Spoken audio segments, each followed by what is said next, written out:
اعوذ باللہ من الشیطان الرجیم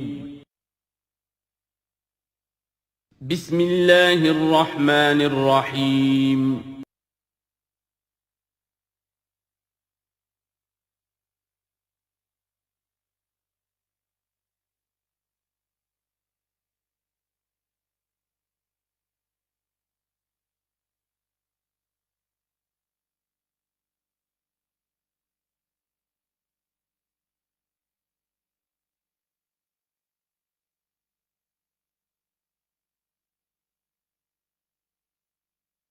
نحمده ونصلي على رسوله الكريم اما بعد فقد قال الله تبارك وتعالى كما ورد في سورة الطلاق اعوذ بالله من الشيطان الرجيم بسم الله الرحمن الرحيم يا ايها النبي اذا طلقتم النساء فطلقوهن لعدتهن واحصوا العدة واتقوا الله ربكم لا تخرجوهن من بيوتهن ولا يخرجن الا ان ياتين بفاحشة مبينة وتلك حدود الله ومن يتعد حدود الله فقد ظلم نفسه لا تدري لعل الله يحدث بعد ذلك امرا صدق الله العظيم۔ میں نے کسی موقع پر یہ عرض کیا تھا کہ قرآن مجید میں یہ مکی اور مدنی صورتوں کا جو مزاج ہے، اس میں جو ایک فرق ہے، اس کی تاثیرات میں جو فرق ہے، واقعہ یہ ہے کہ وہ اس دورہ قرآن ہی میں سمجھ میں آتی ہے، ورنہ آدمی جب پڑھتا ہے تھوڑا تھوڑا کرتا ہوا پڑھتا ہے تو وہ ساری چیزیں اس تیزی کے ساتھ، اس سیکوینس کے ساتھ سامنے نہیں آتی۔ بہرحال مکی قرآن کی اپنی ایک شان ہے، مدنی صورتوں کا اپنا ایک رنگ ہے۔ اس کو میں نے تعبیر کیا تھا کہ دو جنتیں ہیں قرآن میں، جنتان، ایک مکی جنت ہے، ایک مدنی جنت ہے، تو ہم مدنی جنت کی سیر کر رہے ہیں۔ 8 صورتیں ہم پڑھ چکے ہیں، اب جو آخری 2 صورتیں رہ گئی ہیں اس گلدستے کی، یہ دونوں نہایت حسین جوڑے کی شکل میں ہیں۔ یہاں جو علامت ہے جوڑا ہونے کی، وہ پہلے تو ایک ہے ظاہری، دونوں صورتیں شروع ہوں گی، سورہ طلاق بھی، سورہ تحریم بھی، یا ایھا النبی، یا ایھا النبی۔ دوسری یہ کہ دونوں کا موضوع جو ہے وہ اسلام کا معاشرتی نظام ہے۔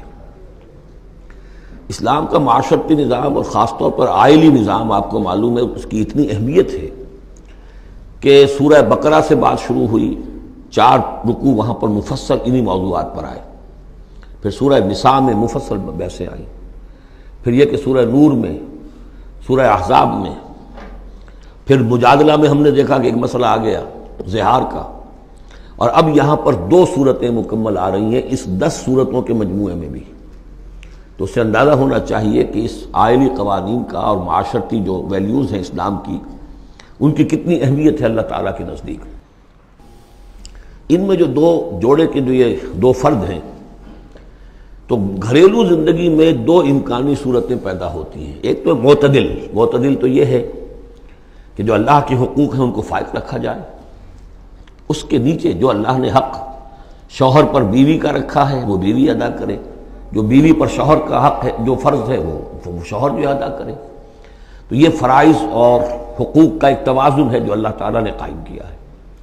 اگر یہ توازن خوبصورتی سے چل رہا ہے، حدود اللہ جو ہیں وہ ٹوٹ نہیں رہی ہیں، کہیں اس میں کوئی رخنا پیدا نہیں ہو رہا ہے، شوہر بھی بیوی بھی اپنے فرائض دینی کو ادا کرنے میں لگے ہوئے ہیں، چاہے ان میں ہائر لیول پر جا کر تھوڑا سا فرق ہو جاتا ہے، جو عام زندگی ہے اس میں کوئی فرق نہیں ہے، نماز عورت کو بھی پڑھنی ہے، مرد کو بھی پڑھنی ہے، زکوٰۃ مرد کو بھی دینی ہے، عورت کو بھی دینی ہے، روزہ عورت کو بھی رکھنا ہے، مرد کو بھی رکھنا ہے، حج جو ہے وہ فرض ہے۔ اس کے بعد دعوت و تبلیغ میں آگے تھوڑا سا فرق ہو جائے گا کہ عورتوں کا دائرہ محدود ہو جائے گا، وہ مردوں میں جا کے دعوت و تبلیغ نہیں کریں گی، خواتین میں کریں یا اپنے محرم مردوں میں کریں، لیکن فرضیت قائم رہتی ہے۔ اور اس سے اوپر جا کر تیسرے لیول پر اور ذرا بالواسطہ ان کا معاملہ ہو جاتا ہے، مردوں کے ذریعے سے وہ اقامت دین کی جو میدان کے اندر معاملے ہیں، جنگیں ہیں اور میدان میں جا کر مقابلے ہیں، وہاں ان کا جو رول ہے وہ بالواسطہ ہو جائے گا۔ ان کے بیٹے، ان کے بھائی، ان کے شوہروں کو زیادہ سے زیادہ وہ آزادی دیں، انہیں ریلیو کریں اپنے بوجھ سے، اولاد کی پرورش کا بھی سارا بوجھ اپنے اوپر لے لیں، شوہر کا حصہ جو ہے وہ بھی خود ادا کریں تاکہ شوہر یکسو ہو کر اپنا زیادہ سے زیادہ وقت جو ہے اقامت دین کی جد و جہد میں لگا سکے۔ تو یہ تو ہے نارمل جو چاہیے۔ اب اب نارملٹی یا ادھر ہوگی یا ادھر ہوگی۔ ایک طرف کو ہوئی، فرض کیجئے لیفٹ کی طرف ہو گئی، اس کی معنی کیا ہے کہ مزاج نہیں مل رہا، ہر وقت کی چک چک ہے، خام خواہ جو ہے گھر جو ہے اس کے اندر اختلاف ہی اختلاف ہے، ہر وقت کی لڑائی چل رہی ہے، تو اس سے بہتر ہے طلاق ہو جائے۔ وہ ہے طلاق، سورہ طلاق، کہ خام خواہ اس قسم کے مسئلوں میں، لیکن یہ کہ طلاق جو آخری شکل ہے اس کے کچھ حدود ہیں، قیود ہیں، ضوابط ہیں، قواعد ہیں، قوانین ہیں، ان کی پوری پابندی ہو۔ جیسا کہ سورہ نساء میں ہم دیکھ چکے ہیں کہ اگر وہ علیحدہ ہو جائیں تو اللہ دونوں کو غنی کر دے گا، اس کو بھی اور اس کو بھی، اس کے لیے بھی کوئی بہتر، شوہر کے لیے بہتر کوئی بیوی عطا کر دے گا اور اس بیوی کو کوئی شوہر بہتر عطا کر دے گا۔ ایک دوسری انتہا یہ ہوتی ہے کہ شوہر اپنی بیویوں کی اتنی دلجوئی کرے، اتنی ان کی جو ہے پیمپرنگ جس کو کہتے ہیں کرے، کہ اس میں حدود اللہ بھی ختم ہو جائیں، شریعت کے تقاضے بھی ختم ہو جائیں، شریعت کے احکام بھی کہیں جو ہیں پامال ہو جائیں۔ سب سے بڑھ کر یہ کہ جو اپنے فرائض ہیں، دعوت و اقامت دین کی جد و جہد کو ان کو وہ ادا نہ کر سکے، تو اہل و عیال کا اتنا لحاظ، یہ غلط ہے۔ تو دو انتہاؤں کو یہاں پر لیا گیا ہے۔ پہلی انتہا میں بھی بات کی گئی حضور سے، دوسری میں بھی، اگرچہ پہلے کا سوال حضور کے لیے ہے ہی نہیں، حضور نے نہ کوئی طلاق دی، نہ آپ کو طلاق دینے کی اجازت تھی، اس لیے کہ آپ کی ازواج مطہرات جو ہیں وہ تو امت کے لیے ماؤں کی حیثیت سے ہیں، اور سورہ احزاب میں ہم پڑھ چکے ہیں کہ وہ کسی اور سے بعد میں نکاح نہیں کر سکتی تھی، تو طلاق دینے کا سوال نہیں، اسی لیے آپ کو 4 کی جو وہ حد ہے، لمٹ ہے، اس سے بھی آگے بڑھ کر مزید نکاح کرنے کی اجازت دی گئی تھی۔ بہرحال یہ رب دیکھ لیجئے گا۔ اب آ کے ہم چلتے ہیں، وقت کی کمی کے پیش نظر زیادہ تمہید میں وقت نہیں لینا چاہتا۔ ان صورتوں پر میرے بڑے مفصل دروس موجود ہیں، وہ آپ دیکھ سکتے ہیں۔ یا ایھا النبی اذا طلقتم النساء فطلقوہن لعدتہن، اے نبی جب آپ لوگ اپنی عورتوں کو طلاق دیں، اب دیکھیے یا ایھا النبی واحد، طلقتم النساء فوراً جمع کا صیغہ، اس لیے کہ حضور سے تو یہ متعلق ہی نہیں ہے۔ حضور کو تو مسلمانوں کے نمائندے کی حیثیت سے اور معلم کی حیثیت سے اور ہادی کی حیثیت سے خطاب کیا گیا، اصل میں مسلمانوں سے ہے کہ جب تم طلاق دو اپنی بیویوں کو فطلقوہن لعدتہن، تو ان کی عدت کے حساب سے طلاق دو۔ عدت جو ہے وہ ایک تو یہ کہ طہر میں طلاق دی جائے، حیض کی حالت میں نہ ہو، اور پھر یہ ہے کہ اگر دینی ہی ہے تو پھر اس کے بعد بھی جو طلاق دی جائے وہ بھی پھر طہر کی حالت میں دی جائے۔ اس طریقے سے جو بھی قوانین ہیں، وہ احصل العدہ، عدت کا پورا لحاظ رکھو۔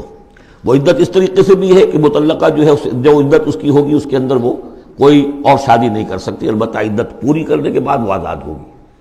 عدت اس اعتبار سے بھی ہے کہ اگر طلاق رجعی ہے تو وہ اسی عدت کے اندر شوہر واپس اپنی بیوی کو لوٹا سکتا ہے، اور اگر وہ 1 یا 2 طلاقیں تھی، طلاق بائن ہو گئی ہے، ان کے درمیان سیپریشن ہو چکی ہے، تب بھی وہ بغیر کسی اور حلالے وغیرہ جس کو ہمارے ہاں کہتے ہیں کہ عورت کے لیے ضروری نہیں ہے کہ وہ کسی اور سے نکاح کرے پھر وہ طلاق دے تو سابق شوہر سے اس کا نکاح ہو، بلکہ یہ کہ وہ دوبارہ نکاح کر سکتے ہیں اگر صرف 2 طلاقوں کے بعد عدت ختم ہوئی تھی۔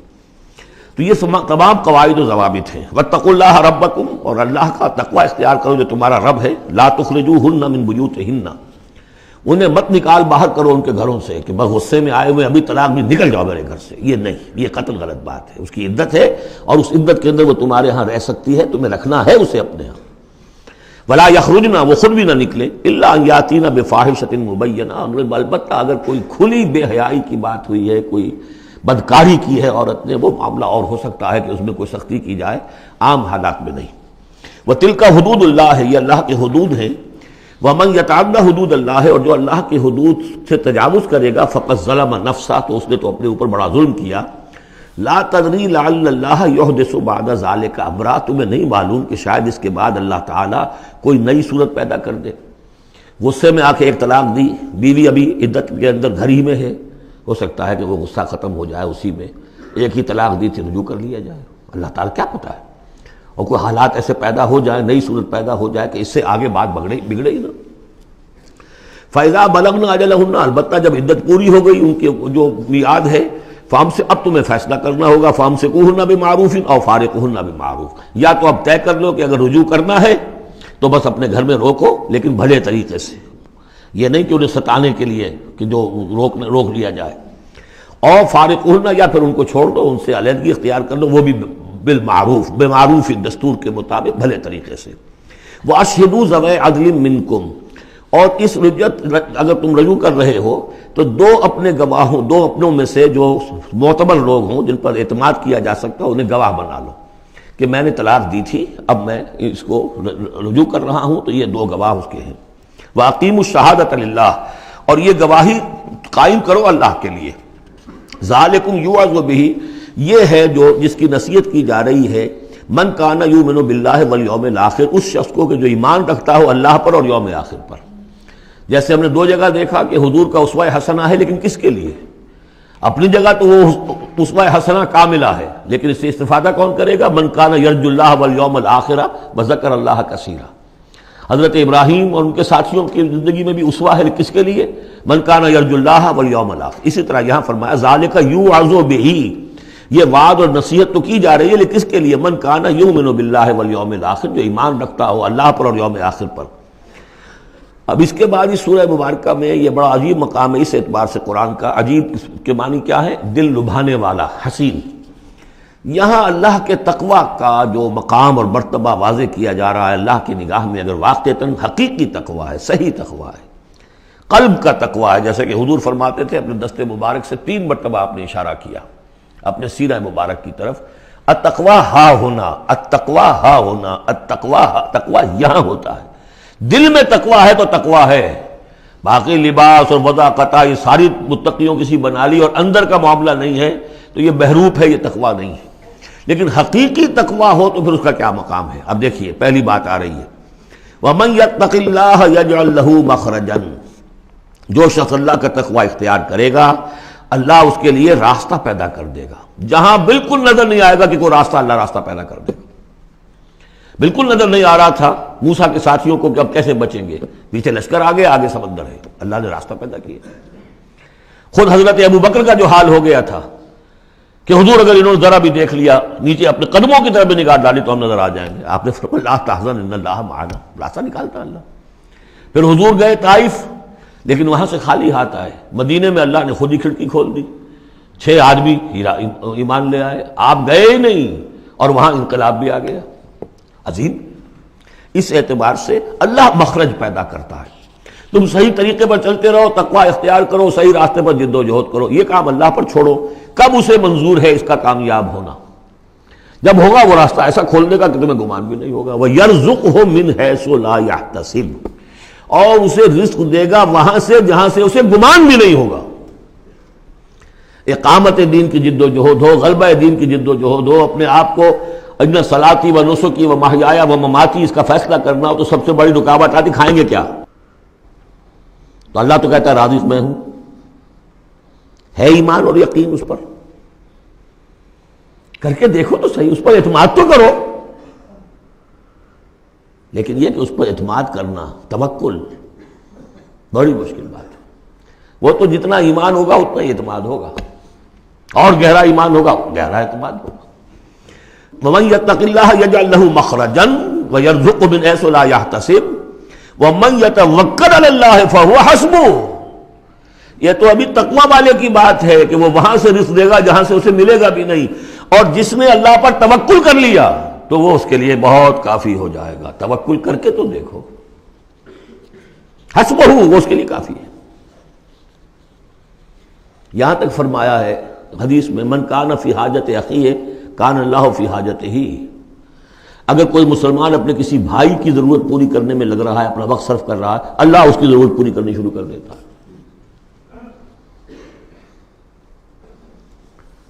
فکر ماں در کار ماں آزار ماں، کار ساز ماں بے فکر کار ماں، یہ فارسی شاعری کے اندر یہ دینی حقائق ہیں۔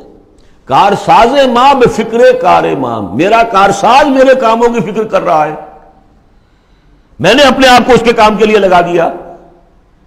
وہ دنیا میں بھی ذرا سا بھی کوئی شریف انسان ہوگا، آپ اس کے ہو جائیں وہ آپ کو چھوڑ دے گا پھر کہیں؟ شرافت ہو، مروت ہو اس میں، آپ اللہ کے بن کر تو دیکھیے، پھر وہ کارساز ہے۔ کارساز ماں بے فکر کار ماں، فکر ماں در کار ماں آزار ماں، جب میں اپنے معاملات کی فکر خود کرتا ہوں، کوئی نہ کوئی ٹھوکر کھاتا ہوں، کوئی نہ کوئی غلطی کرتا ہوں، آزار اپنے سر کے اوپر پیدا کر لیتا ہوں۔ اپنے آپ کو حوالے کرو، اس کا نام ہے تفویض الامر الی اللہ، افوض امری الی اللہ ان اللہ بصیر بالعباد۔ ان اللہ بالغ امرہ، اللہ تعالیٰ تو اپنا معاملہ تو پورا کر کے ہی رہتا ہے۔ وہ تو دین کو غالب کرنا ہی ہے. کون اس کے اندر نفع کما گیا، کون محروم رہ گیا، یہ ان کی قسمت ہے. ابو بکر اور عمر اور عثمان اور علی اور عبد الرحمن ابن عوف یہ اپنی بازی جیت گئے. ابو جہل ابو لہب محروم رہ گئے. یہ تو اب ان کا معاملہ ہے. اللہ تو اپنی بات پوری کرا دے گا، اور اس دنیا کے ختم ہونے سے پہلے پورے کل ارضی پر اللہ کا دین غالب ہوگا. یہ ہونا ہے. دیکھنا یہ ہے کہ تم اس بہتی گنگا میں کو ہاتھ دھونے کو تیار ہو یا نہیں، یا تم محرومین کی فہرست میں اپنے آپ کو لانا چاہتے ہو. بس اپنا تن من دھن لگا دو اس کے اندر. تمہاری ہڈیوں کا چورا ہو کر بھی اس نئی تعمیر کی بنیادوں میں اگر لگ جائے تو بہت بڑی کامیابی ہے. قد جعل اللہ لکل شیء قدرا، بہت عمدہ مقام ہے. اللہ نے ہر چیز کے لیے ایک اندازہ مقرر کیا ہوا ہے. کب اللہ کی مدد آئے گی یہ بھی اس نے طے کیا ہوتا ہے. You have to qualify. Pre qualification conditions ہیں، تب مدد آئے گی. یوں نہیں آتی مدد. اپنا سب کچھ لگا دو پھر کہو کہ اللہ میری 15 برس کی کمائی کل میدان میں میں نے وجود ڈالی ہوئی ہے. 15 برس کی کمائی، دن کی اور رات کی کوششیں ہیں میری، صبح اور شام کی کوششیں ہیں میری. 15 برس وہ میدان میں نے لا کے ڈال دی. تب پکارو اللہ کو. اپنا مال بچا کے رکھنا ہے، اپنی مستقبل کو بھی بچانا ہے، اپنی اولاد کو بھی بچانا ہے، اور اللہ کا دین غالب ہو جائے. کہیں نام لکھا کے کسی جماعت میں شامل ہو کر بڑا تیر مار دیا، گویا کہ اللہ تعالیٰ تو جانتا ہی نہیں. کتنی کنٹریبیوشن ہے، کتنا ایثار ہے، کتنی قربانی ہے، کتنا وقت ہے، کتنی محنت ہے، اللہ جانتا ہے. باقی اس نے ہر چیز کا ایک اندازہ مقرر کیا ہوا ہے. اب اس کے بعد پھر آ رہا ہے وہی طلاق کا معاملہ. واللائی یئسن من المحیض من نسائکم، اور تمہارے ہاں کی وہ خواتین کے جن کا حیض کا سلسلہ بند ہو چکا ہو، مایوس ہو چکی ہو حیض سے. ان ارتبتم فعدتہن ثلاثۃ اشہر، اگر اس میں کوئی شک بھی ہو تو پھر 3 مہینے عدت ہو جائیں گے. اب حیض تو آ نہیں رہا کہ 3 ہے طہور اور 3 حیض کا کوئی حساب کیا جائے. واللائی لم یحضن، اور وہ ابھی بچپن میں نکاح ہو گیا کیونکہ ہو جاتا تھا، اور ابھی بچی کو جو ہے وہ ابھی ایام شروع ہی نہیں ہوئے ہیں، تو اب ان کی عدت کیسے ہوگی اگر ان کو طلاق دے دی گئی؟ تو ان کے لیے بھی یہ کہ 3 مہینے. وَأُولَاتُ الْأَحْمَالِ أَجَلُهُنَّ أَن يَضَعْنَ حَمْلَهُنَّ، اور جو حاملہ ہوں ان کی پھر عدت یہ ہے کہ وہ وضع حمل ہو جائے، بچے کی پیدائش ہو جائے، اس کے بعد وہ ان کی جو ہے عدت ختم ہوگی. یہ بھی ہو سکتا ہے کہ پورے 8 مہینے لگ جائیں، 9 مہینے لگ جائیں، 4 مہینے ہو، 6 ہو، واللہ اعلم. وَمَن يَتَّقِ اللَّهَ، پھر دیکھیے تقویٰ. وَمَن يَتَّقِ اللَّهَ يَجْعَل لَّهُ مِنْ أَمْرِهِ يُسْرًا، جو اللہ کا تقویٰ اختیار کرتا ہے اللہ اس کے کاموں میں آسانی پیدا کر دیتا. فَسَنُيَسِّرُهُ لِلْيُسْرَىٰ، ذالک امر اللہ انزلہ الیکم، یہ اللہ کا حکم ہے جو اس نے نازل کر دیا ہے تمہاری طرف. اللہ یہ ذمہ داری لے رہا ہے اپنے اوپر. ومن یتق اللہ یکفر عنہ سیئاتہ، اور جو اللہ کا تقوی اختیار کرے گا اللہ تعالیٰ اس کی برائیوں کو، اب یہ آخرت کا معاملہ ہو رہا ہے، اس کی برائیوں کو، اس کے گناہوں کو اس کے نامہ اعمال سے دھو دے گا. ویعظم لہ اجرا، اور اس کے لیے بہت بڑا اجر اور ثواب ہے جو عطا کرے گا. اسکنوہن من حیث سکنتم من وجدکم، اب کسی عورت کو طلاق دی ہے، ایک طلاق دی ہے، عدت میں رکھنا ہے گھر میں، وہ پہلے آ چکا ہے، لیکن گھر میں ایسا نہ ہو کہ کہیں کسی ملازمہ کی کوٹڑی میں ڈال دو اس کو. اسکنوہن من حیث سکنتم، وہیں رکھو جہاں تم رہتے ہو. من وجدکم، جو بھی تمہاری جو مقدور ہے اس کے مطابق، اسی سٹیٹس کے ساتھ. ولا تضاروہن لتضیقوا علیہن، اور انہیں کوئی تکلیف نہ پہنچاؤ کہ ان پر تنگی کر دو کہ وہ خود ہی جلدی سے روانہ ہو جائیں، گھر چھوڑ کے نکلنے پہ مجبور ہو جائیں. وَإِن كُنَّ أُولَاتِ حَمْلٍ، اور اگر وہ حاملہ ہوں، فَأَنفِقُوا عَلَيْهِنَّ، تو اب ان کے اوپر خرچ کرو، ان کا نان نفقہ وہ تمہارے ذمے ہے. حَتَّى يَضَعْنَ حَمْلَهُنَّ، یہاں تک کہ پھر وہ واضح حمل سے فارغ ہو جائیں. فَإِنْ أَرْضَعْنَ لَكُمْ، پھر اگر وہ تمہارے لیے، تمہارے بچہ تو تمہارا ہے، اس کو اگر دودھ پلاتی ہیں، فَآتُوهُنَّ أُجُورَهُنَّ، تو انہیں ان کا اجر اور ان کا بدلہ عطا کرو. وَاعْتَمِرُوا بَيْنَكُمْ بِمَعْرُوفٍ، اور آپس میں مشورہ کر لیا کرو بڑے بھلے طریقے سے.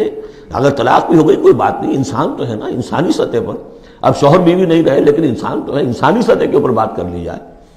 وَاعْتَمِرُوا بَيْنَكُمْ بِمَعْرُوفٍ وَإِن تَعَاثَرْتُمْ، اور اگر کہیں ایسی زدہ ہو جائے کہ بیوی کہے میں تو دودھ نہیں پلاتی، یا کوئی اور مسئلہ ہو، فَسَتُرْضِعُ لَهُ أُخْرَىٰ، تو پھر کوئی اور عورت جو ہے اس کو دودھ پلائے. لِيُنْفِقْ ذُو سَعَةٍ مِّن سَعَتِهِ، اب اس تمام معاملے میں جو بھی شوہر ہے وہ خرچ کرے، جو وسعت والا ہے وہ اپنی وسعت کے مطابق خرچ کرے، جو اس کا بھی سطح اللہ نے اسے دی ہے اس کے مطابق. وَمَنْ قُدِرَ عَلَيْهِ، اور جس کے اوپر اللہ تعالیٰ نے رزق کی کوئی تنگی رکھی ہے، ناپ تول کر دے رہا ہے، کوئی فراوانی نہیں ہے، فَلْيُنْفِقْ مِمَّا آتَاهُ اللَّهُ، تو وہ خرچ کرے اس میں سے جو اللہ نے اس کو دیا ہے۔ لَا يُكَلِّفُ اللَّهُ نَفْسًا إِلَّا مَا آتَاهَا، اللہ تعالیٰ کسی جان کو ذمہ دار نہیں بنائے گا مگر اسی حد تک جو کچھ کہ اس نے اسے دے رکھا ہے۔ کشادگی دی ہے تو اپنی اس بیوی جو ہے مطلقہ اس کے اوپر تم رکھو، کشادگی رکھو، تنگی ہے تو ٹھیک ہے اس حساب سے دو، اللہ تو جانتا ہے۔ سَيَجْعَلُ اللَّهُ بَعْدَ عُسْرٍ يُسْرًا، یقیناً اللہ تعالیٰ جو ہے اس کے لیے سختی کے بعد آسانی بھی پیدا کر دے گا۔ وَكَأَيٍّ مِّن قَرْيَةٍ أَتَتْ عَنْ أَمْرِ رَبِّهَا، اور کتنی ہی بستیاں ایسی ہیں جنہوں نے اپنے رب کے حکم سے سرکشی کی، وَرُسُلِهِ، اور اپنے رسولوں سے سرتابی کی، ان کا کفر کیا، فَحَاسَبْنَاهَا حِسَابًا شَدِيدًا وَعَذَّبْنَاهَا عَذَابًا نُكْرًا، تو ہم نے پھر ان سے محاسبہ کیا، ان کا بہت شدید محاسبہ، اور ہم نے ان پر آفت ڈالی اور عذاب بھیجا ان پر بہت بڑا عذاب۔ فَذَاقَتْ وَبَالَ أَمْرِهَا، پھر ان بستیوں نے اپنے معاملے کی پوری سزا جو ہے بھگت لی۔ وَكَانَ عَاقِبَةُ أَمْرِهَا خُسْرًا، اور یقیناً جو ابھی عاقبت والا معاملہ آنے والا ہے، ان کے معاملے کا جو ابھی عاقبت ہے وہ تو پھر بڑے ہی ٹوٹے والا معاملہ ہے۔ أَعَدَّ اللَّهُ لَهُمْ عَذَابًا شَدِيدًا، اللہ تعالیٰ نے ان کے لیے بڑے شدید عذاب کو تیار کیا ہوا۔ فَاتَّقُوا اللَّهَ يَا أُولِي الْأَلْبَابِ، تو اے ہوش مندو اللہ کا تقوی اختیار کرو، وہی تقوی جس کے اوپر چار مختلف طور سے بات ہو چکی ہے۔ الذین آمنوا، اے وہ ہوش مندو جو ایمان بھی لے آئے ہو، اللہ کا تقوی اختیار کرو۔ قد انزل اللہ الیکم ذکرا، اللہ نے تمہاری طرف ذکر نازل کر دیا ہے۔ یہ آیت بڑی اہم ہے، ذکر کی آگے وضاحت آ رہی۔ ذکر سے مراد کیا ہے؟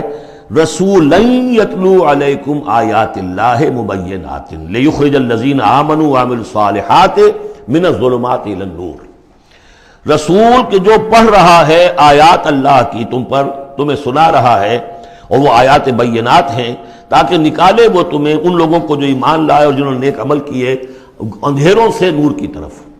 تو ذکرہ، قد انزلنا الیکم ذکرہ، اور ذکرہ کی وضاحت رسولا یتلو علیکم آیات اللہ مبینات، یہی بات پھر آگے جا کے سورہ بینہ میں آئے گی، ابھی صرف نوٹ کر لیجئے، پھر جا کر بات پوری واضح وہاں ہوگی۔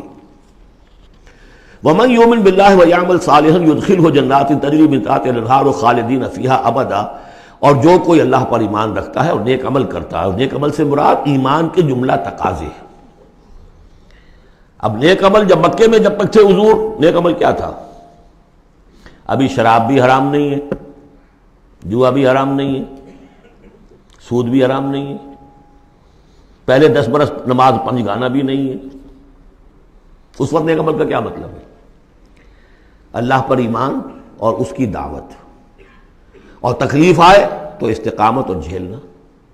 نماز آئی تھی، رات کو کھڑے رہا کرو اللہ کے سامنے، اس وقت کا نیک عمل یہ تھا۔ اب جیسے جیسے آیا مدینے میں آ گئے، اب جہاد ہے، قتال ہے، انفاق ہے، مال خرچ کرو، اب روزہ بھی فرض کیا گیا، اب نماز 5 گانا بھی جو ہے 2 سال پہلے ہو چکی ہے، اب تمہارے اوپر زکوٰۃ بھی ایک نصاب کے حساب سے آ گئی ہے، عشر بھی آ گیا ہے، اب یہ ہے۔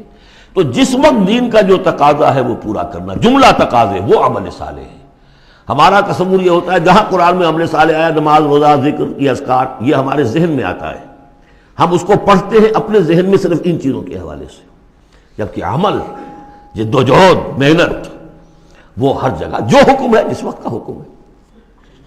وَمَن يُؤْمِن بِاللَّهِ وَيَعْمَلْ صَالِحًا يُدْخِلْهُ جَنَّاتٍ تَجْرِي مِن تَحْتِهَا الْأَنْهَارُ خَالِدِينَ فِيهَا أَبَدًا، وہ داخل کرے گا ان باغات میں جن کے نیچے ندیاں بہتی ہوں گی اور اس میں وہ رہیں گے ہمیشہ ہمیش، ابدا۔ قد احسن اللہ لہ رزقا، اللہ تعالیٰ نے اس کے لیے بڑا عمدہ رزق فراہم کیا ہے۔ اب ایک آیت آ رہی ہے جو آیات متشابہات میں سے ہے، تاحال اللہ الذی خلق 7 سماوات، جیسے تو یہ کہ 7 آسمانوں کا معاملہ بھی میں بار بار عرض کرتا رہا ہوں کہ ابھی آیات متشابہات میں شمار ہوگا۔ وَمِنَ الْأَرْضِ مِثْلَهُنَّ، اللہ تعالیٰ نے 7 آسمان بنائے ہیں اور زمین میں سے بھی اتنی ہی، ویسی ہی، گویا کہ زمینیں بھی کوئی 7 زمینیں ہیں۔ اب اس پر یہ ہے کہ مختلف مفسرین نے اپنے اپنے اندازے، زمین کے 7 طبقات ہیں یا کچھ اور، لیکن بہرحال ابھی ہم نہیں سمجھ سکیں گے، کوئی 7 زمینیں بھی ہیں، کسی وقت آ کر یہ حقیقت منکشف ہو جائے گی۔ یتنزل الامر بینہن، اور یہ آسمان اور زمین کے درمیان اللہ کا امر نازل ہوتا ہے، جیسے کہ ہم پڑھا ہے سورہ سجدہ میں، یدبر الامر من السماء الى الارض ثم یعرج الیہ فی یوم کان مقدارہ 1000 سنۃ مما تعدون، یہ 1000 سال کی اللہ تعالیٰ کی ایک پلاننگ ہوتی ہے، آسمان سے زمین کی طرف اس کا فیصلہ جو ہے وہ آتا ہے، فرشتے لے کر آتے ہیں، تنفیذ ہوتی ہے، اور پھر یہ کہ وہ امر جو ہے اٹھا لیا جاتا ہے۔ اب اگلے 1000 سال کا دوسرا امر ہے جو اللہ کی طرف سے اگلے دن کا لیے طے ہو چکا ہے۔ لِتَعْلَمُوا أَنَّ اللَّهَ عَلَىٰ كُلِّ شَيْءٍ قَدِيرٌ، تمہیں اس کا یقین رہنا چاہیے کہ اللہ تعالیٰ ہر چیز پر قادر ہے۔ میں نے یہ بات عرض کی ہے کہ 2 صفات اللہ کی ہیں جس میں یہ انتہائی اہمیت کے ساتھ عَلَىٰ كُلِّ شَيْءٍ قَدِيرٌ بِكُلِّ شَيْءٍ عَلِيمٌ، ان 2 صفات کا تو مراقبہ اتنا گہرا ہونا چاہیے کہ کبھی شک نہ آنے پائے کسی چیز کے بارے میں۔ وَأَنَّ اللَّهَ قَدْ أَحَاطَ بِكُلِّ شَيْءٍ عِلْمًا، دیکھیے دوسری بھی آ گئی علم، اور یہ کہ اس نے ہر شے کا اس کے علم کا احاطہ کیا ہوا ہے، نہ اس کی قدرت سے باہر کچھ ہے نہ اس کے علم سے باہر کچھ ہے۔ اب یہ دوسری سورت بسم اللہ الرحمن الرحیم، سورۃ التحریم، یعنی یہ معاملہ کہ بیویوں کی محبت یا ان کے جذبات کا لحاظ اور پاس یا ان کی دلجوئی میں کوئی کام آپ ایسا کر بیٹھے کہ جو شریعت میں جائز نہیں، یا شریعت کا کوئی جائز کام ہے وہ آپ اس کو نہ کرنے کی قسم کھا لیں۔ اب ظاہر بات ہے کہ حضور کے لیے یہ تو ممکن نہیں تھا، قطعاً کا کوئی سوال ہی نہیں کہ آپ اپنی کسی بیوی کی محبت کی وجہ سے یا دلجوئی کی وجہ سے کسی حرام کام کا ارتکاب کرتے ہیں، لیکن 2-3 واقعات ایسے ملتے ہیں کہ حضور نے اپنی بیویوں کی دلجوئی کے سلسلے میں کوئی چیز جو آپ کے لیے اصلاً حلال تھی اس کے بارے میں قسم کھا لی کہ اب یہ میں استعمال نہیں کروں گا، اس پر پکڑ آ گئی ہے۔ یا ایھا النبی لم تحرم ما احل اللہ لک، اے نبی صلی اللہ علیہ وسلم کیوں آپ حرام ٹھہرا رہے ہیں اپنے اوپر وہ شے جو اللہ نے آپ کے لیے حلال کی ہے۔ تبتغی مرضات ازواجک، کیا آپ چاہتے ہیں اپنی بیویوں کی رضا جوئی؟ واللہ غفور الرحیم، اب دیکھیے یہ تیور بتا رہے ہیں اللہ تعالیٰ کی جو یہ ناپسندیدگی۔ یا ایھا النبی لم تحرم ما احل اللہ لک تبتغی مرضات ازواجک واللہ غفور الرحیم، اللہ غفور الرحیم ہے، اللہ نے معاف فرمایا، اللہ نے آپ کی خطا سے درگزر کیا۔ قد فرض اللہ لکم تحلۃ ایمانکم، اللہ تعالیٰ نے تمہارے لیے ایسی قسموں کا کھول دینا جو ہے اس کا راستہ معین کر دیا ہے۔ فرض میں یہ بھی سمجھا گیا، لازم ٹھہرایا ہے، یعنی کوئی غلط قسم کھا لی ہے تو اس فرض ہے کہ اسے توڑ دیا جائے، لیکن توڑنے کا کفارہ ہے، ایسے نہیں توڑ دیا جائے گا۔ وہ بھی پوری آیت جو ہے وہ سورہ مائدہ کے اندر آ چکی ہے، گویا کہ اب آپ یہ اپنی قسم توڑیے اور وہ کفارہ ادا کیجیے۔ واللہ مولاکم، اللہ تمہارا مولا ہے، مددگار ہے، پشت پناہ ہے، وہو العلیم الحکیم، اور وہ سب کو جاننے والا ہے، کمال حکمت والا۔ وَإِذْ أَسَرَّ النَّبِيُّ إِلَىٰ بَعْضِ أَزْوَاجِهِ حَدِيثًا، اور جب نبی نے صلی اللہ علیہ وسلم اپنی بعض ازواج، اپنی کسی زوجہ محترمہ کو کوئی بات بتائی، اسرہ اسرار سے، خفیہ طور پر، راز کے طور پر، میں ان تفاصیل میں نہیں جا رہا کہ واقعات کیا تھے ورنہ بہت دیر لگ جائے گی، بات سمجھنی چاہیے، باقی یہ کہ آپ تفسیروں میں دیکھ سکتے ہیں۔ تو آپ نے کوئی بات اپنی کسی ایک زوجہ محترمہ کو بتائی اور کہا دیکھو یہ کسی اور سے کہنا نہیں، یہ میرا راز ہے۔ فلما نبات بہ، جب انہوں نے اس کو ظاہر کر دیا، عورتوں کے کہتے ہیں پیٹ ہلکے ہوتے ہیں اس معنی میں کہ راز رکھنے اپنے پاس، بہت سے مرد بھی عورتوں کی طرح کے ہوتے ہیں، ان سے کوئی چیز چھپائی نہیں جاتی، نہ ہر زن زنست و نہ ہر مرد مرد، لیکن یہ کہ عام طور پر یہ عورتوں کی کمزوری شمار ہوتی ہے۔ تو ازواج مطہرات سے بھی اس کا صدور ہوا ہے۔ فلما نبات بہ، جب انہوں نے اسے ظاہر کر دیا، وَأَظْهَرَهُ اللَّهُ عَلَيْهِ، اللہ تعالیٰ نے اپنے نبی کو صلی اللہ علیہ وسلم سے مطلع فرما دیا کہ وہ راز نہیں رہا ہے، راز آپ کی ان اہلیہ نے فاش کر دیا ہے۔ عرف بعضہ، تو حضور نے کچھ تو ان کے سامنے ظاہر کر دیا، وعرض عن بعض، بات پوری ان کو نہیں بتائی، بعض جو ہے روک لی۔ فلما نبأ بہ، تو جب انہوں نے حضور نے صلی اللہ علیہ وسلم ان کو بتایا، قالت من انباک ھذا، اب ایک طرز عمل تو یہ ہوتا ہے کہ فوراً ندامت ہوتی کہ ہاں حضور مجھ سے غلطی ہو گئی، میں واقعتاً آپ کا راز جو ہے وہ میں رکھ نہیں سکی اور مجھ سے بے دھیانی میں، بے خیالی میں بات نکل گئی۔ ایک دوسرا یہ ہے من انباک، آپ کو کس نے بتایا؟ یہ انداز جو ہے، دیکھیے عام بیوی عام شوہر کے درمیان اس میں کوئی حرج نہیں، لیکن جیسا کہ سورہ حجرات میں ہم پڑھا ہے، اعلموا، جان لو اچھی طرح، ان فیکم رسول اللہ، اے عائشہ، اے حفصہ، یہ تمہارے شوہر ہی شوہر نہیں ہے، یہ اللہ کے رسول ہیں۔ طرز عمل تمہارا جو ہے ان کے ساتھ بہت محتاط ہونا چاہیے، بہت محتاط ہونا چاہیے۔ من انباک، آپ کو اس نے بتایا؟ قال نبانی العلیم الخبیر، جواب میں بھی غصہ ہے حضور کا، مجھے اس نے بتایا کہ جو العلیم ہے اور خبیر ہے، جو سب کچھ جاننے والا ہے اور ہر چیز سے باخبر ہے۔ اب یہ اللہ تعالیٰ کی طرف سے آ رہا ہے اس کی تعبیر میں اہل تشیع ایک انتہا کو نکل گئے، ہمارے عام مفسرین نے بھی انہی کی روش اختیار کی ہے، لیکن مولانا حمید الدین فراہی رحمۃ اللہ علیہ کا میں کم از کم اپنی ذات پر بہت بڑا احسان سمجھتا ہوں کہ جو انہوں نے تعبیر کی ہے، اور وہ عربی زبان کا جو اسلوب ہے اس کے اعتبار سے 100% درست ہے۔ ان تتوبا الی اللہ فقد صغت قلوبکما، اگر تم دونوں، اب ظاہر بات ہے کہ ایک اہلیہ کا نے راز چھپایا جو دیا گیا تھا دوسری اہلیہ، حضور کی دوسری اہلیہ کو کہا جاتا ہے حضرت حفصہ نے یہ معاملہ کیا، حضرت عائشہ کو بتا دیا۔ ان دونوں کے تعلقات بہت اونچے تھے، اس لیے کہ ظاہر بات ہے کہ حضور کے ہاں جو مقام اور مرتبہ تھا ابو بکر کا اور عمر کا رضی اللہ تعالی عنہما، اس کے حوالے سے ہی پھر ازواج مطہرات میں بھی خود بخود غیر شعوری طور پر یہ احساسات ہو جاتے ہیں۔ تو انہوں نے ان تتوبا الی اللہ، اگر تو اب تم دونوں اللہ کی جناب میں توبہ کرو، فقط صغت قلوبکما، اس کا ترجمہ کیا تو تمہارے دل ٹیڑھے ہو چکے ہیں۔ یہ اہل تشیع کا ترجمہ ہے، ازواج مطہرات سے انہیں بالعموم قد ہے، حضرت عائشہ سے بہت سخت ہے، لیکن یہ عام ازواج مطہرات سے۔ اس کا ترجمہ صحیح یہ ہے کہ اگر تم اللہ کی جناب میں توبہ کرو تو تمہارے لیے یہی مناسب ہے، اور تمہارے دل تو مائل ہو چکے ہیں، لیکن ایک ہوتا ہے ناز والے نیاز کیا جانے۔ اب یہ ماننا جو ہے یہ ذرا کڑا گزر رہا ہے کہ حضور مجھ سے غلطی ہوئی، آپ مجھے معاف کر دیجیے، اور وہ بھی اس لیے کہ معاملہ ہے شوہر اور بیوی کا۔ جیسے ہم کہتے ہیں کہ میاں تمہارے دل میں تو بات اب آ چکی ہے، بس تم مان نہیں رہے ہو، دل میں تو تم نے بات سمجھ لی ہے، تم اگر ایسا کرو تو یقیناً تمہارے لائق ہے، یہ انداز ہے یہ، اور یہ بہت سی مثالیں دے کر انہوں نے واضح کیا، اب میں اسے بہت بڑا احسان مانتا ہوں۔ ان تتوبا الی اللہ فقد صغت قلوبکما، اللہ کی جناب میں اگر توبہ، اچھا صغن کا ایسا لفظ ہے یہ عربی زبان کا جو میں نے پہلے بھی آپ کو بتایا تھا، مالا الی مالا عن، میلان سے، مالا کے بعد الی ہوگا کسی شے کی طرف میلان، توجہ اس کا ہونا، دل کا ادھر رجحان ہونا، اور مالا عن کسی چیز سے نفرت ہو جانا، لفظ ایک ہی ہے، مال میلان، الی اور عن، رغب الی رغب عن، راغب ہوا اس شے کی طرف اور راغب ہوا اس چیز سے، متنفر ہو گیا اس چیز سے، لفظ ایک ہی ہے رغبت۔ اس طرح سنگ کا لفظ ہے، تو سنگ جو ہے دونوں طرف جاتا ہے، تمہارا دل تو مائل ہو ہی گیا ہے، کس طرح مائل ہو گیا ہے، یعنی وہ واقعتاً اپنی خطا کا احساس ہو گیا ہے تمہارے دلوں کو، اب صرف یہ ہے کہ زبان سے بھی اس کا اعتراف کرو، جیسے کہ حضرت آدم کو احساس ہو گیا تھا اپنی خطا کا، تو اللہ تعالیٰ نے الفاظ سکھا دیے تھے، فَتَلَقَّى آدَمُ مِن رَبِّهِ كَلِمَاتٍ فَتَابَ عَلَيْهِ، یہ ترجمہ ہے اس آیت کا صحیح۔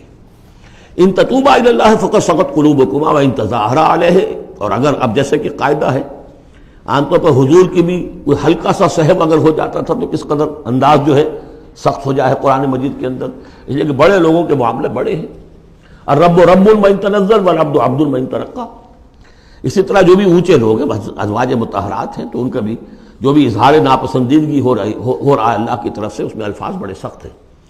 اگر تم دونوں نے کوئی گٹھ جوڑ کر لیا، ان تظاہرا علیہ، محمد کے خلاف صلی اللہ علیہ وسلم، کوئی متحدہ بھاٹ بنا لیا، تو سن لو فإن اللہ ہوا مولا ہوا جبریل و صاحب المومنین والملائکۃ بعد ذلک ظہیر، کہ اللہ ان کا ولی ہے، دوست ہے، پشت بنا ہے، مددگار ہے، پھر جبرائیل ہے، پھر تمام صالح اہل ایمان ہے، پھر یہ کہ تمام فرشتے بھی اس کے بعد ان کے پشت بنا ہے۔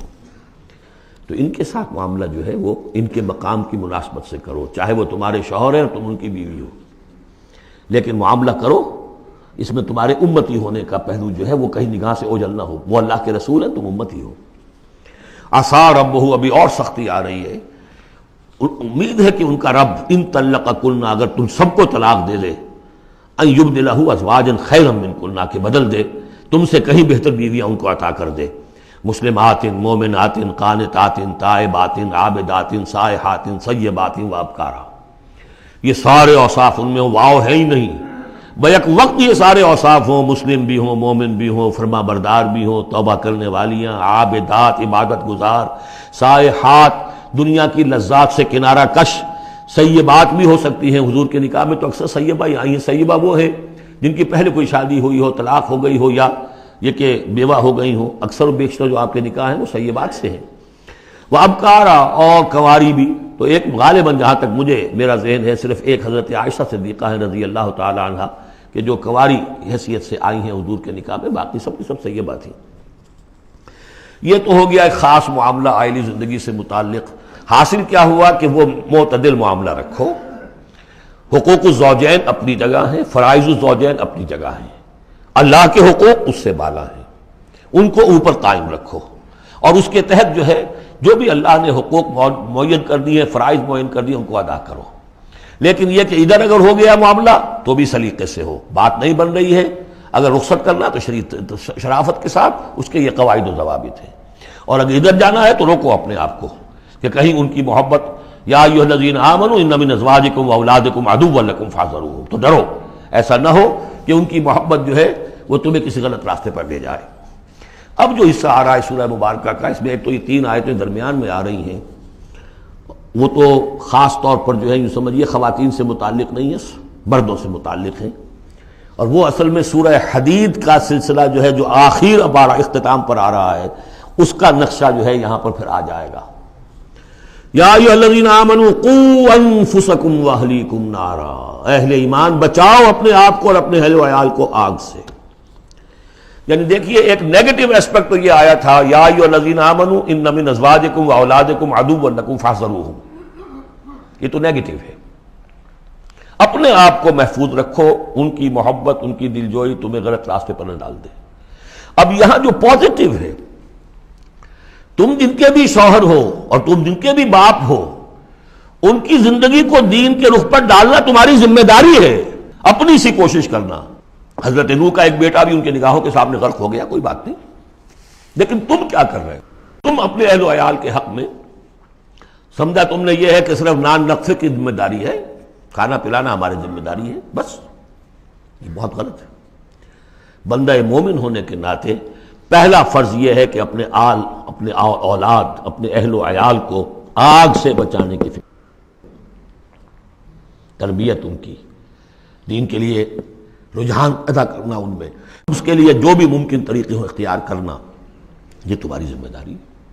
یا ایھا الذین آمنوا، اہل ایمان بچاؤ پہلے اپنے آپ کو، فطری بات ہے، قوا انفسکم، جیسے حضور فرمایا کرتے تھے اپنے خطبے میں، اوصیکم ونفسی بتقوی اللہ، میں تمہیں بھی وصیت کرتا ہوں مسلمانوں کے اللہ کا تقوی اختیار، اپنے نفس کو بھی۔ اسی طرح قوا انفسکم واہلیکم نارا، بچاؤ اپنے آپ کو اور اپنے اہل و عیال کو آگ سے، وقودھا الناس والحجارہ، اس کا ایندھن بنیں گے انسان اور پتھر، علیہا ملائکۃ غلاظ شداد، اور اس پر ایسے فرشتے ہیں معمور ہیں اس جہنم پر کہ جو بڑے تند خو ہیں، سخت دل ہیں، شداد، لا یعصون اللہ ما امرہم۔ اب جب تم یا تمہارے لاڈلے، تمہاری لاڈلی بیوی اور تمہارے لاڈلے بیٹے اور بیٹیاں جب جہنم میں جھونکے جائیں گے، اگر اللہ نے تمہیں بچا بھی لیا اور وہ تمہارے سامنے جہنم میں جائیں گے تو سوچ لو ان کی چیخ و پکار اور ان کا نالہ و شیون، وہ فرشتوں کا دل جو ہے اسے پسیجے گا نہیں، وہ بڑے سخت دل ہیں۔ اب سوچ لو کن کے حوالے کرنا چاہتے ہو؟ جہنم کے داروغہ کے حوالے کرنا چاہتے ہو اپنی بیویوں کو اور اپنی اولادوں؟ یہ محبت نہیں، یہ تو عداوت ہو گئی ہے۔ تم سمجھ رہے ہو کہ محبت کا مزہ ہے، یہ اعلیٰ تعلیم دلوا رہے ہیں۔ کون سی تعلیم دلوا رہے ہو؟ جو انہیں دین کی طرف راغب کرنے والی ہے یا باغی کرنے والی ہے؟ یہ تمہاری رحمت ہے، محبت ہے یا عداوت ہے، دشمنی ہے؟ علیہا ملائکۃ غلاظ شداد، ان کا دل پسیجے گا نہیں، پتھر کی طرح سخت دل ہوگے ان کے، غلاظ شداد، چیخے جاؤ، چلائے جاؤ، نالہ و شیون، لا یعصون اللہ ما امرہم، جو اللہ کا حکم ہوگا وہ اس کی نافرمانی نہیں کریں گے، جس کو جو عذاب دینا ہے وہ دیں گے، وَيَفْعَلُونَ مَا يُؤْمَرُونَ، اور کریں گے وہی کچھ جس کا انہیں حکم دیا جائے گا۔ یا ایھا الذین کفروا لا تعتذروا اليوم، اور کہا جائے گا اے کافرو اب آج تم کوئی بہانہ نہ بناؤ، انما تجزون ما کنتم تعملون، تمہیں وہی کچھ بدلے میں دیا جا رہا ہے جو تم عمل کر کے لائے۔ اس کے بعد ایک عظیم آیت آ رہی ہے اس سورہ مبارکہ، بلکہ اس پورے گروپ کے حوالے سے، جو میں نے عرض کیا تھا پل صراط کا ایک نقشہ آیا ہے وہاں، اس کی ایک جھلک یہاں بھی دکھائی گئی ہے، جو سورہ حدید میں تھا وہ یہاں ہے، یہاں اختصار کے ساتھ۔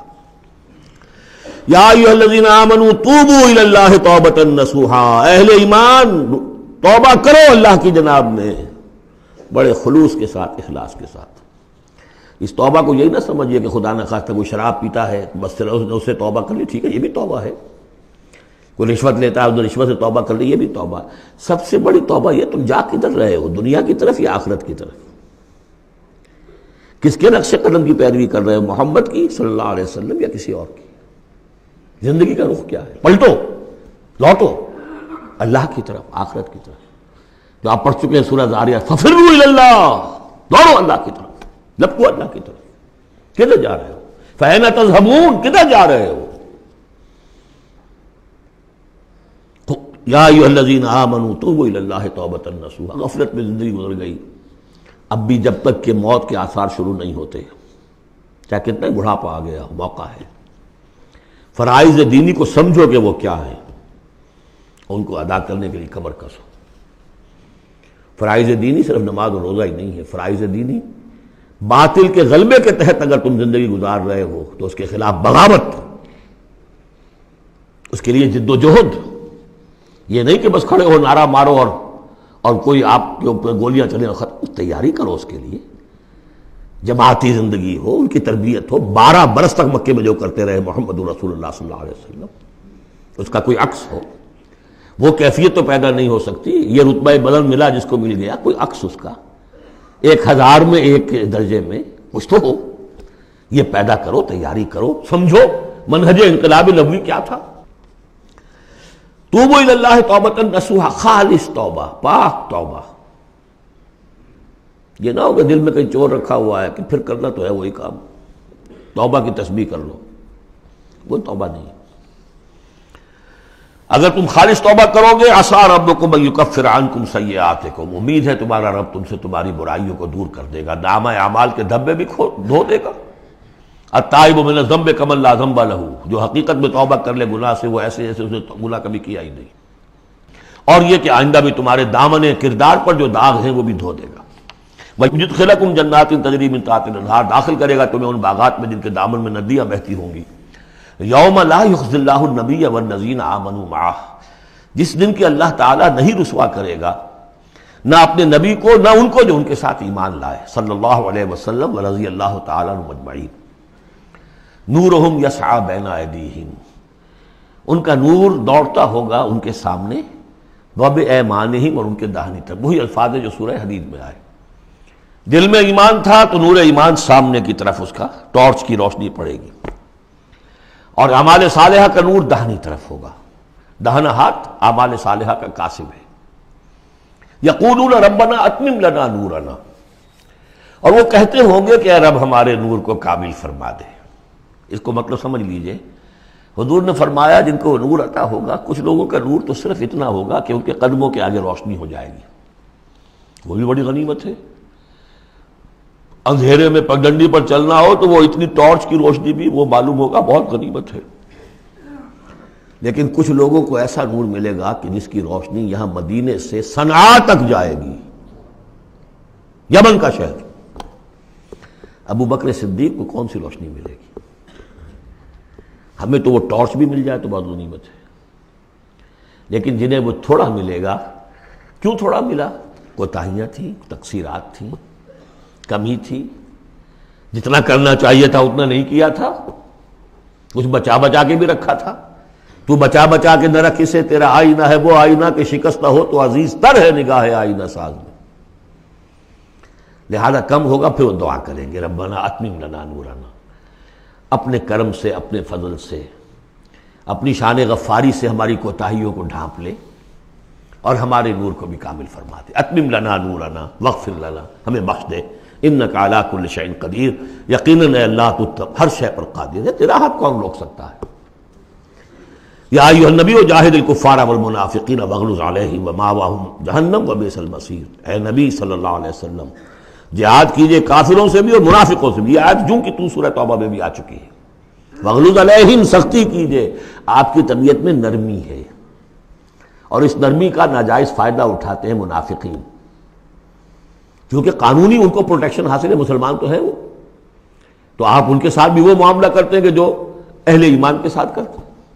چنانچہ وہ کہتے ہیں ہوا اذن، یہ تو کان ہی کان ہے نرے، بس کان ہی کان ہے، سن لیتے ہیں، سمجھتے تو ہے ہی نہیں، دماغ میں بھیجا نہیں ہے ان کے، یہ بھی کہتے تھے وہ لوگ۔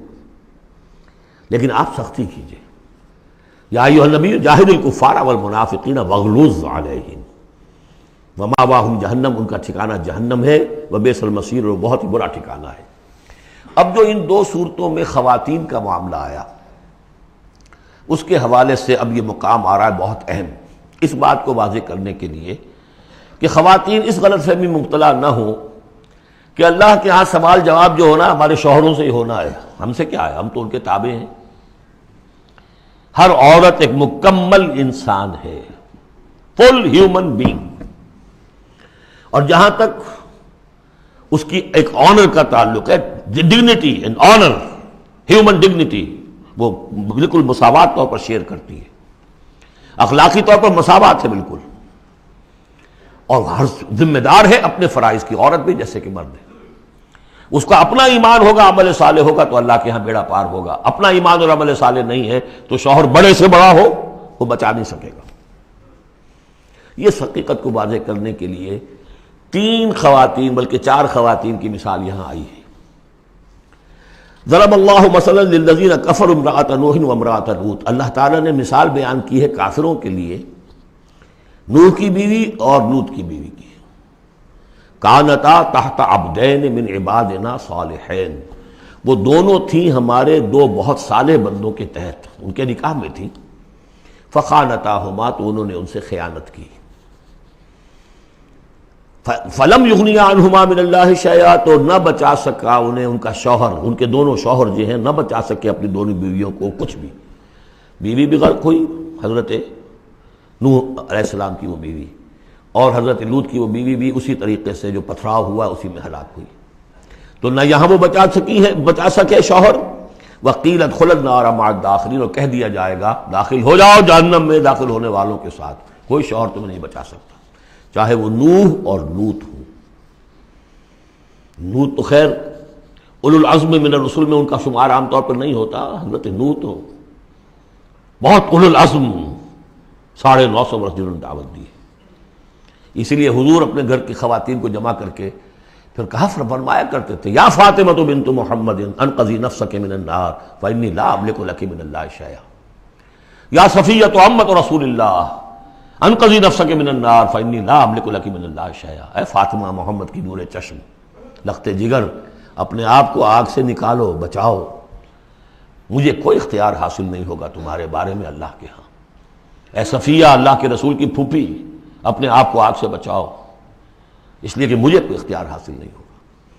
ضرب اللہ مثلا للذین کفروا امرأۃ نوح وامرأۃ لوط کانتا تحت عبدین من عبادنا صالحین فخانتاہما فلم یغنیا عنہما من اللہ شیئا وقیل ادخلوا النار مع الداخلین۔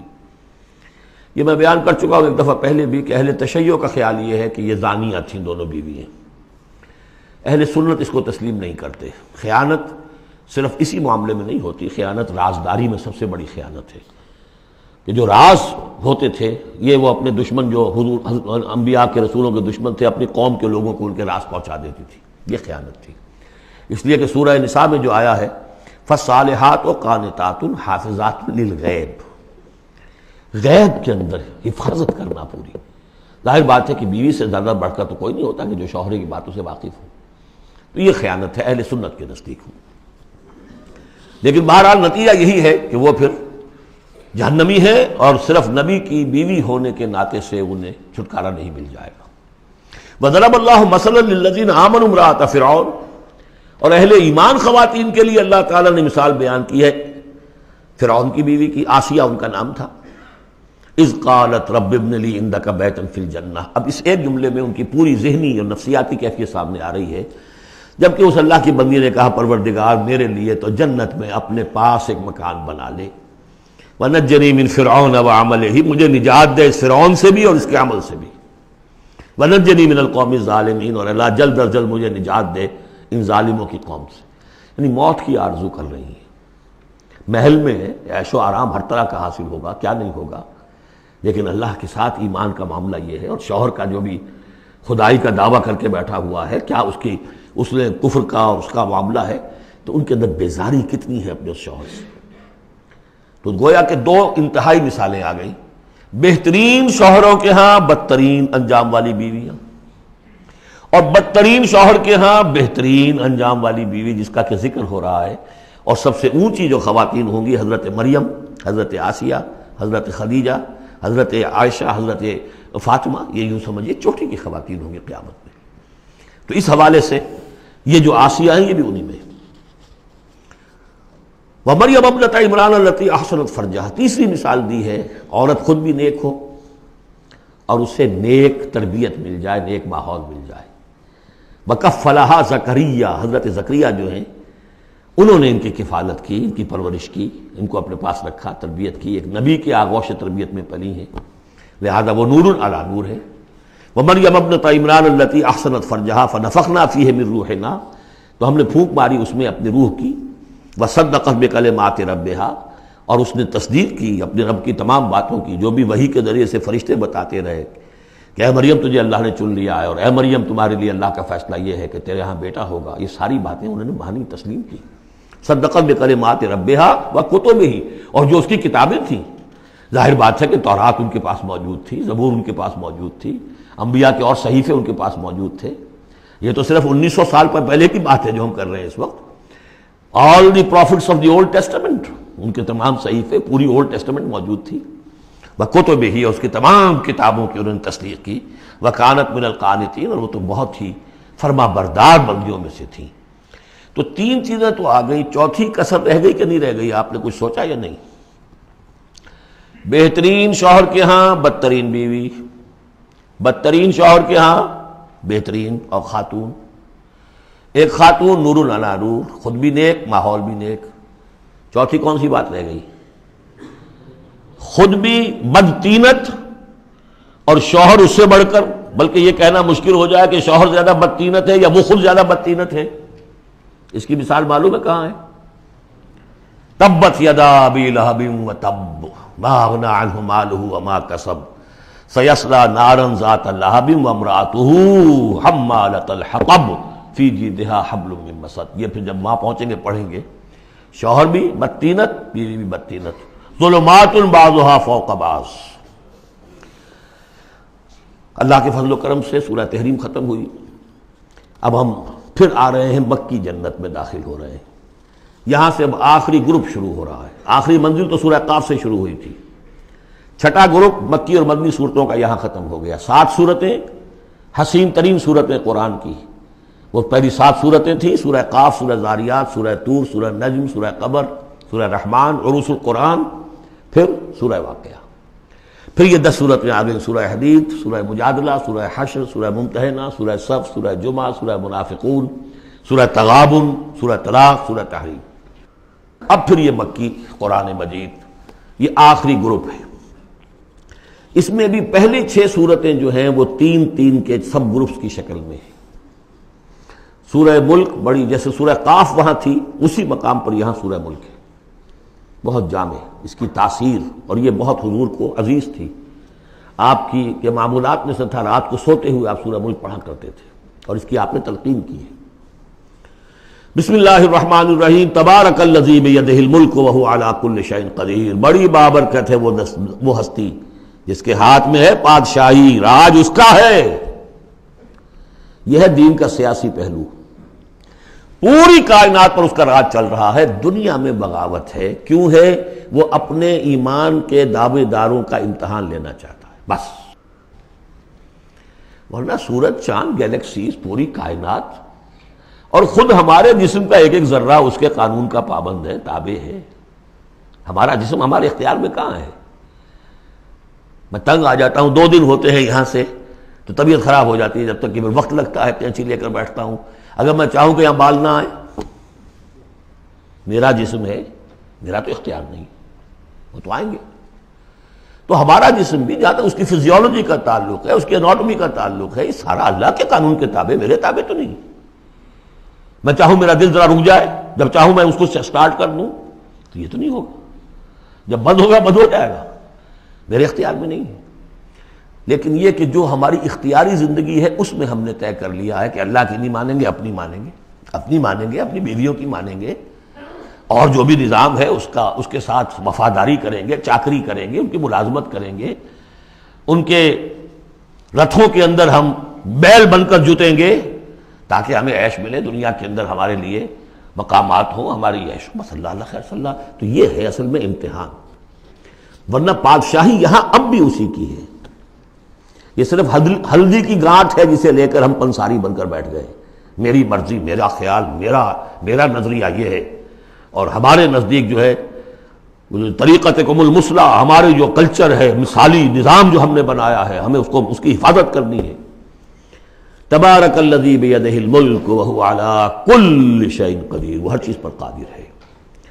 الذی خلق الموت والحیاۃ لیبلوکم ایکم احسن عملا.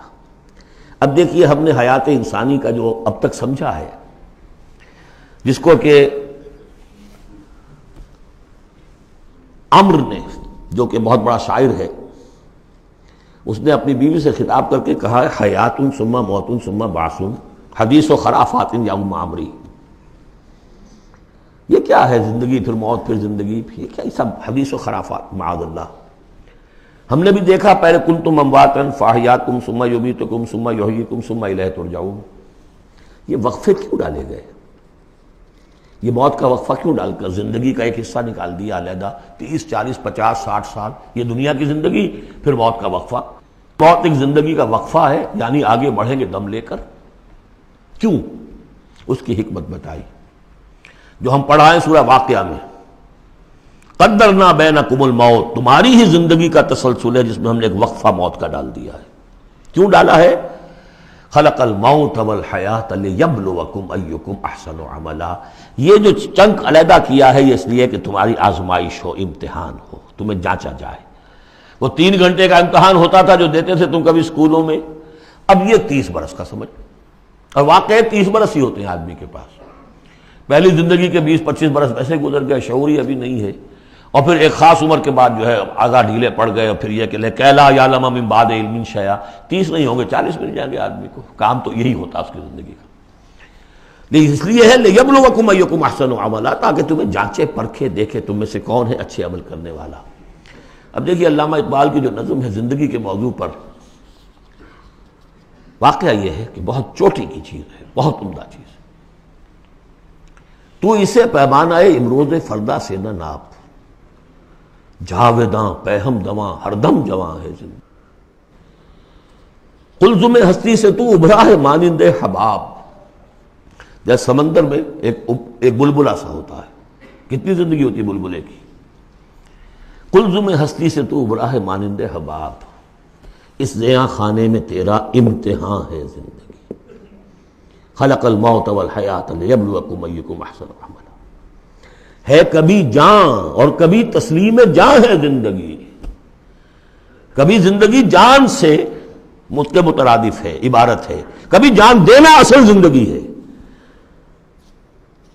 وَلَا تَقُولُوا لِمَنْ يُقْتَلُ فِي سَبِيلِ اللَّهِ أَمْوَاتٌ بَلْ أَحْيَاءٌ وَلَكِنْ لَا تَشْعُرُونَ.